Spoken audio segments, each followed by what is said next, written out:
Welcome Tamil stocks friends. October 7ஆம் தேதி செவ்வாய்க்கிழமை இந்த வீடியோவில் முக்கியமான மார்க்கெட் அப்டேட் பார்க்கலாம். உலக புகழ்பெற்ற அமெரிக்க சந்தை முதலீட்டாளரான பீட்டர் லிஞ்ச் அவர்கள் ஏஐ பங்குகளில் முதலீடு செய்வதில்லைன்னு சொல்லியிருக்கிறாரு. அது ஏன்னு பார்ப்போம். வெற்றிகரமான முதலீட்டு உத்திகளுக்கு பெயர் பெற்றவர் தான் இந்த பீட்டர் லிஞ்சு. இவர் 1977ஆம் ஆண்டிலிருந்து 1990ஆம் ஆண்டு வரை மெகல்லன் ஃபண்டு மேனேஜராக இருந்திருக்கிறாரு. 13 வருடம் அந்த ஃபண்டை வெற்றிகரமாக நிர்வகிச்சதில் ஒரு பெயரும் பெற்றிருக்கிறாரு. உள்நாட்டு முதலீடுகளை கொண்டு சராசரியாக ஆண்டுக்கு 29% வருமானத்தை கொடுத்துருக்கிறாரு. 2 வருடங்கள் தவிர மற்ற 11 வருஷமும் 29% ரிட்டர்ன் கொடுத்துருக்கிறாரு. இதில் நம்ம ஆச்சரியப்படக்கூடிய விஷயம் என்னென்னா, அமெரிக்காவுடைய S&P 500 விட இவரோட பீட்டர் லிஞ்சோட ஃபண்டு சிறப்பாக செயல்பட்டது தான் இதில் இவரோட வெற்றியாக நம்ம பார்க்கலாம். இவர் தற்போது ஏஐ பங்குகளில் முதலீடு செய்வதை பற்றி மனம் திறந்து பேசியிருக்கிறாரு.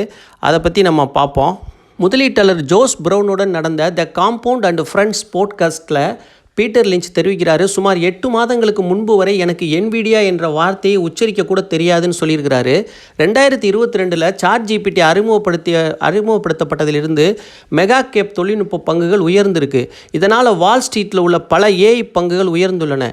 இது 1990ஆம் ஆண்டின் பிற்பகுதியில் .com பப்பில் பிரதிபலிக்குதா என்று யோசிக்க தூண்டுது அப்படின்னு தெரிவிச்சிருக்கிறாரு.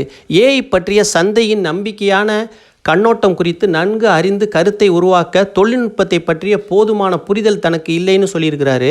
பீட்டர் லிஞ்ச் தெரிவிக்கும் பொழுது முதலீட்டாளர்கள் தங்கள் முதலீடு செய்யும் நிறுவனங்களை பற்றி நன்கு புரிந்து கொள்ள வேண்டும்னு சொல்கிறாரு.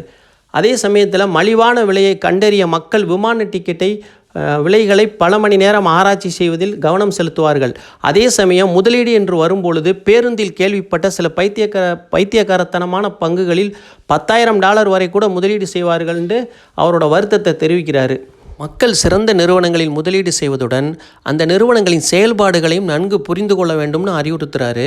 பங்குகள் கணிசமான விலை உயரும் முன்பே அவற்றை அடையாளம் கண்டு வாங்கணுங்கிறது தான் இவரோட பொதுவான அறிவுரையாக இருக்குது. என்றாலும் ஒரு பங்கு ஏற்கனவே உயர்ந்து விட்டதால் அதில் உள்ள முதலீடு வாய்ப்புகளை நிராகரிக்க முடியாதுன்னு சொல்கிறாரு. இதற்கு அவர் உதாரணமாக சொல்கிறது, நீண்டகால வளர்ச்சியை அனுபவித்த மெக்டொனால்டை உதாரணமாக சொல்கிறார். மெக்டொனால்டு பர்கரை லிஞ்சு உதாரணமாக சொல்கிறதுக்கு காரணம், மெக்டொனால்டு உள்நாட்டு சந்தையில் வளர்ச்சி அடைஞ்சிருச்சு, இனி அவ்வளோதான் அப்படின்னு நினச்சிக்கிட்டு இருந்தவங்க நேரத்தில் பர்கர் சர்வதேச சந்தைகளில் விரிவடைஞ்சிச்சு. இதனால் தொடர்ந்து வலுவான செயல்பாடை கொண்டு உலகம் ஃபுல்லாக விரிவடைஞ்சதுனால அந்த நிறுவனம் விரிவடைஞ்சதை நம்ம எதிர்பார்க்கலை. இதைத்தான் அவர் அந்த பங்குகளோட விலை உயர்ந்துருச்சு, இது இனிமேல் அவ்வளவுதான் அப்படின்னு நம்ம முடிவுக்கு வர முடியாதுங்கிறத உதாரணத்துக்கு அவர் சொல்ல வர்றாரு. ஆர்டிஃபிஷியல் இன்டெலிஜென்ட் வேலையை பாதிக்குமான்ற கேள்வி லிஞ்சிட்ட கேட்கப்பட்டிருக்கு. அதுக்கான பதில், அவர் கூறிய பதில்களை பார்க்கலாம். ஏஐ காரணமாக ஏற்படக்கூடிய கவலை இழப்பு குறித்து கவலை கொண்ட ஊழியர்களுக்கு லிஞ்ச் உறுதியளிக்கிறாரு. 1980களின் முற்பகுதியில் AT&T நிறுவனத்தில் சுமார் 100 மில்லியனாக இருந்த மொத்த தொழிலாளர்களோட எண்ணிக்கை அதன் பிறகு தொலைத்தொடர்பு துறையின் விரிவான வளர்ச்சி காரணமாக தற்போது சுமார் ஒவ்வொரு நிறுவனத்திலையுமே 4 லட்சம் வரைக்கும் தொழிலாளர்கள் பணியமர்த்தப்படுவதாக லிஞ்ச் கூறியிருக்கிறாரு. வால்மார்ட் மற்றும் அக்செஞ்சர் போன்ற நிறுவனங்கள் நுண்ணறிவு தங்கள் பணியாளர்களை அடிப்படையில் மாற்றும் என்று வலியுறுத்தியிருந்த நிலையில் லிஞ்ச் கருத்துக்கள் முக்கியமானதாக பார்க்கப்படுது. இது உங்களுக்கு ஏஐ பற்றிய சந்தேகங்களுக்கு முக்கியமான விஷயங்களை நீங்கள் தெரிஞ்சுக்கிறதுக்கு ஒரு ரொம்ப முக்கியமான தகவல்களாக இருக்கும். தமிழ் ஸ்டாக் சேனலுக்கு ஆதரவு அளித்த அனைவருக்கும் மிக்க மிக்க நன்றி.